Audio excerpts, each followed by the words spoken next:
Okay, let's continue. Number 15. A mobile app developer claims that their app reduces user task completion time. Identify null and alternative hypothesis and explain type 1 error. Given test effect on user time, user task time required HO, H1, type 1 error. Solution: HO, app does not reduce task time. H1, app reduces task time. Type 1 error, concluding app reduces time when it doesn't. Number 16. A school claims that a new teaching method improves test scores by at least 10 points.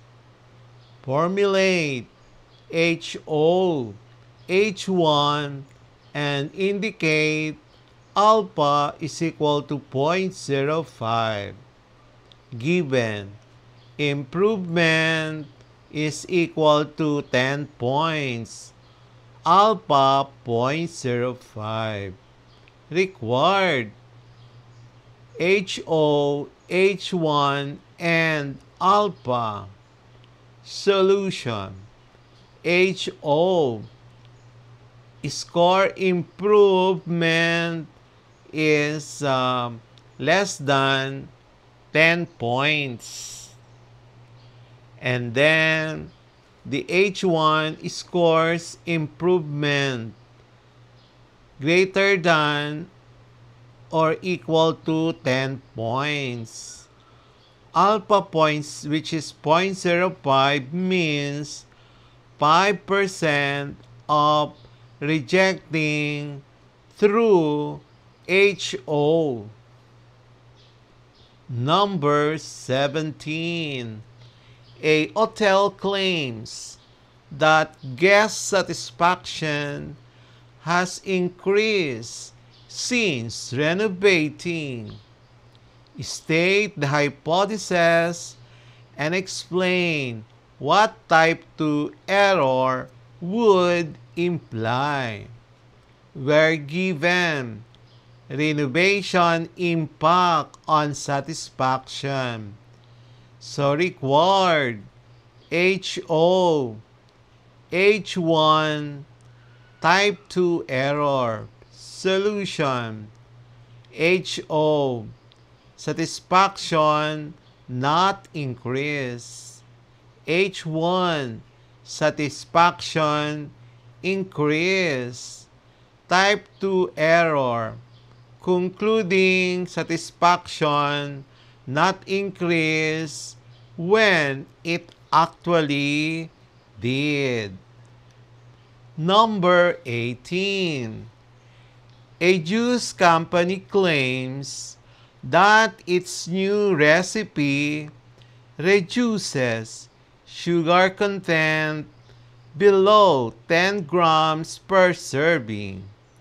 Identify HO, H1, and define the level of significance.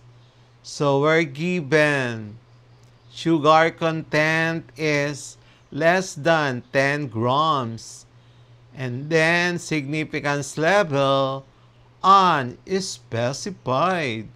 So we are required HO, H1, and then the level of significance. So HO, sugar is greater than or equal to 10 grams. And then H1, sugar is less than 10 grams. And then alpha, the chosen significance level is 0.05. Number 19. A fitness tracker claims that their step counter is accurate within 5% error. Formulate HO and H1 and describe type 1 and type 2 errors. So we're given accuracy plus and minus 5%. So required HO, H1, type 1, and type 2 errors. So our solution, HO, tracker accuracy is greater than 5%. H1, tracker accuracy is less than or equal to 5% error. Type 1 error. Concluding tracker accurate when it's not. Type 2 error. Concluding tracker inaccurate when it's accurate. Number 20. A research study wants to test if a new study technique improves memory retention. Write null and alternative hypotheses and discuss possible type 1 and type 2 errors. So we're given test effect on memory retention. Required HO, H1, type 1, and then type 2 errors. So our solution, HO, technique does not improve memory. H1, technique improves memory. Type 1 error, concluding improvement when none exists. Type 2 error, concluding no improvement when there is one. So let's proceed now to the MCQ of our Quarter 4 Data and Probability lesson, Roman numeral number 7. Fundamental concepts in hypothesis testing, null and alternative hypothesis, level of significance, and types of error. So again, this is MCQ, not practice problems. I hope you understand. Number 1. A company claims that its new software increases productivity by 15%. Which of the following represents the null hypothesis? Letter A, HO. Productivity increases by 15%. Letter B, HO.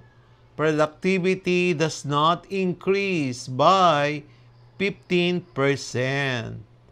Letter C, HO. Productivity increases by more than 15%. Letter D, HO. Productivity increases by 15%. Number 2. A school claims the average test score is 80. A researcher wants to test if the score is different. What is the alternative hypothesis? Letter A, H1 colon average score is equal to 80. Letter B, H1 colon average score is not equal to 80. Letter C, H1 colon average score is less than 80. Letter D, H1 colon average score is greater than 80. Number 3. A drug claims to lower blood pressure by 10 millimeter mercury. If alpha is 0.05, what does this level of significance mean? A. There is a 5% chance of failing to reject HO when it is false. Letter B. There is a 5% chance of rejecting HO when it is true. Letter C. There is a 95% chance of rejecting HO when it is false. Letter D.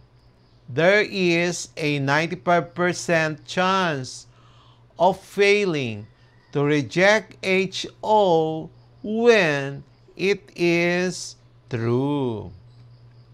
Number 4.